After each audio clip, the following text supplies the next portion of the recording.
ಕೆಲ ದಿನಗಳಿಂದ ನೀವು ಕೂಡ ಗಮನಿಸ್ತಾ ಇದ್ದೀರಾ ಈ ಮೈತ್ರಿ ವಿಚಾರಕ್ಕೆ ಸಂಬಂಧಪಟ್ಟ ಹಾಗೆ ಕೆಲ ಬಿಜೆಪಿಯ ನಾಯಕರುಗಳು ತಮ್ಮ ಅಸಮಾಧಾನವನ್ನೆಲ್ಲ ವ್ಯಕ್ತಪಡಿಸ್ತಾ ಇರುವಂತಹ ಸಂದರ್ಭ ಅಂತ ಮಾತುಗಳಿಗೆ ಅಥವಾ ಅಂತ ಅಪಸ್ವರದ ವಿಚಾರವಾಗಿ ಅಮಿತ್ ಶಾ ವಾರ್ನಿಂಗ್ ಕೊಟ್ಟಿದ್ದಾರೆ ಅನ್ನುವಂಥದ್ದು ಗೊತ್ತಾಗ್ತಾ ಇದೆ.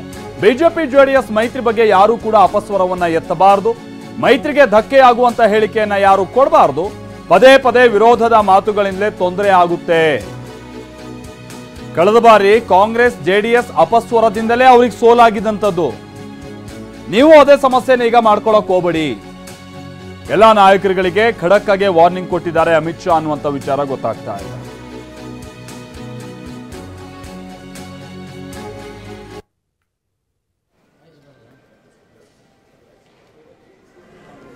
ಕೋರ್ ಕಮಿಟಿ ಸಭೆಯಲ್ಲಿ ಮೈತ್ರಿ ವಿಚಾರವಾಗಿನೂ ಚರ್ಚೆ ಆಗಿದೆ. ವಿಚಾರ ಗೊತ್ತಿರಲಿ, ಮೈಸೂರಿನಲ್ಲೇ ಇವತ್ತು ಕೋರ್ ಕಮಿಟಿ ಸಭೆ ಆಗಿರುವಂಥದ್ದು. ಬಟ್ ಇನ್ಫ್ಯಾಕ್ಟ್ ಇದು ಯಾವುದು ಈ ಮೈಸೂರಿನ ಕ್ಷೇತ್ರಕ್ಕೆ ಸಂಬಂಧಪಟ್ಟಂಗೆ, ಮಂಡ್ಯ ಕ್ಷೇತ್ರ ಸಂಬಂಧಪಟ್ಟಂಗೆ, ಹಾಸನ ಕ್ಷೇತ್ರ ಸಂಬಂಧಪಟ್ಟ ಹಾಗೆ ಇವೆಲ್ಲ ಸ್ವಲ್ಪ ಗೊಂದಲ ಇದೆ.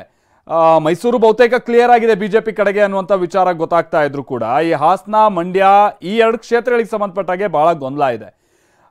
ಹಾಗಾಗಿ ಇವತ್ತು ಅಮಿತ್ ಶಾ ಈ ವಿಚಾರವಾಗಿನೂ ಕೂಡ ವಾರ್ನಿಂಗ್ ಅನ್ನ ಕೊಟ್ಟಿದ್ದಾರೆ. ಯಾರು ಸುಖ ಸುಮ್ಮನೆ ಈ ಮೈತ್ರಿ ಬಗ್ಗೆ ಏನು ಮಾತಾಡೋಕೆ ಹೋಗ್ಬೇಡಿ, ಕಳೆದ ಬಾರಿ ಎಲ್ಲ ಹಿಂಗೆ ಮಾತನಾಡೇ ಸಮಸ್ಯೆ ಆಗಿದ್ದಂಥದ್ದು, ಈ ಬಾರಿನೂ ಅಂಥ ಸಮಸ್ಯೆ ಮಾಡ್ಕೊಳ್ಳೋಕೆ ಹೋಗ್ಬೇಡಿ ಅನ್ನುವಂಥ ಸೂಚನೆ ಕೊಟ್ಟು ಈಗ ನೋಡ್ಬೇಕಿದೆ ಇದಾದ ನಂತರ. ಯಾಕಂತಾರೆ ಇವತ್ತು ಪ್ರೀತಮ್ ಗೌಡ ಸೇರಿದ ಹಾಗೆ ಬಹಳಷ್ಟು ನಾಯಕರುಗಳೆಲ್ಲ ಅಲ್ಲಿದ್ರು.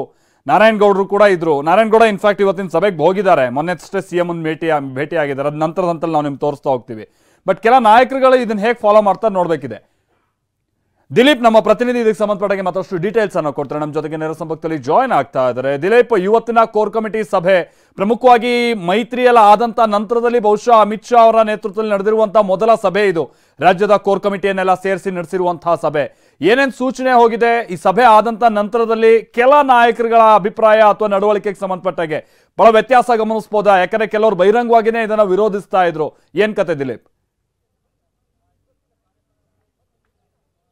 ಖಂಡಿತವಾಗ್ಲೂ ಮಾಲ್ತೇಶ್, ಏನೊಂದು ಮೈತ್ರಿ ವಿಚಾರವಾಗಿ ಈ ಒಂದು ಸಭೆ ಸಾಕಷ್ಟು ಮಹತ್ವದಾಗಿರುವಂಥದ್ದು. ಯಾಕಂತಂದ್ರೆ ಮೈತ್ರಿ ವಿಚಾರವಾಗಿ ಕೆಲ ನಾಯಕರುಗಳು ಅಪಸ್ವರವನ್ನು ಎತ್ತಿದ್ರು, ಮೈತ್ರಿ ವಿಚಾರವಾಗಿ ಸಾಕಷ್ಟು ಅಪಸ್ವರವನ್ನು ಎತ್ತಿದ್ರು. ಅದರಲ್ಲೂ ಕೂಡ ಟಿಕೆಟ್ ಹಂಚಿಕೆ ವಿಚಾರದಲ್ಲಾಗಿರ್ಬೋದು, ಪ್ರೀತಮ್ ಗೌಡ ಈ ಬಗ್ಗೆ ಬಹಿರಂಗವಾಗಿ ಅಸಮಾಧಾನ ವ್ಯಕ್ತಪಡಿಸಿದ್ರು. ಈ ಕಾರಣದಿಂದಾಗಿ ಒಂದಷ್ಟು ವಾರ್ನಿಂಗ್ ಮಾಡುವಂಥ ಕೆಲಸವನ್ನ ಅಮಿತ್ ಶಾ ಅವರು ಮಾಡಿರುವಂಥದ್ದು. ಯಾಕಂತಂದ್ರೆ ಕಳೆದ ಬಾರಿ ಕಾಂಗ್ರೆಸ್ ಮತ್ತೆ JDS ಮೈತ್ರಿ ಇದ್ದಂಥ ಸಂದರ್ಭದಲ್ಲಿ ಇಂಥ ಹೇಳಿಕೆಗಳೇ, ಮೈತ್ರಿ ಅಪಸ್ವರದ ಹೇಳಿಕೆಗಳೇ ಅವರ ಸೋಲಿಗೆ ಕಾರಣ ಆಗಿತ್ತು. ಆ ಒಂದು ಕಾರಣ ಈಗ ಮತ್ತೆ ನೀವು ರಿಪೀಟ್ ಮಾಡ್ಕೊಳ್ಬೇಡಿ ಇವರ ಈ ರೀತಿಯಾದಂಥ ಹೇಳಿಕೆಯಿಂದ. ಯಾಕಂತಂದ್ರೆ ಬಿಜೆಪಿ JDS ಒಂದು ರೀತಿಯಲ್ಲಿ ಜೆಲ್ ಆಗ್ತಾ ಇದೆ.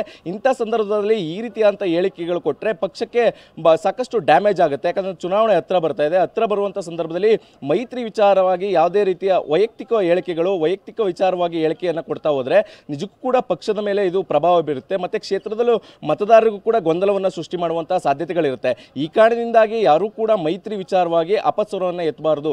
ಪಕ್ಷ ಏನೋ ಸೂಚನೆ ಕೊಡುತ್ತೆ ಆ ಒಂದು ಸೂಚನೆಯ ಪ್ರಕಾರವಾಗಿ ನಡ್ಕೊಳ್ಬೇಕು.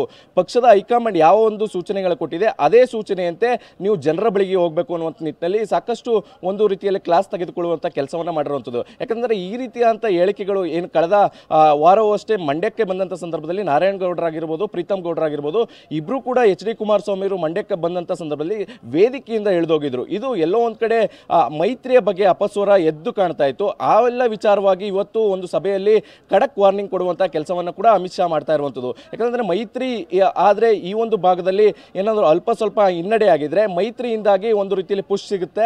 ಆ ಕಾರಣದಿಂದಾಗಿ ಈ ರೀತಿಯಂತ ಅಪಸ್ವರದ ಮಾತುಗಳನ್ನ ಯಾರೂ ಕೂಡ ಆಡಬಾರದು ಅನ್ನುವಂಥ ನಿಟ್ಟಿನಲ್ಲಿ ಖಡಕ್ ವಾರ್ನಿಂಗ್ ಕೊಟ್ಟಿರುವಂಥದ್ದು. Maltesh, okay thank you Dilip.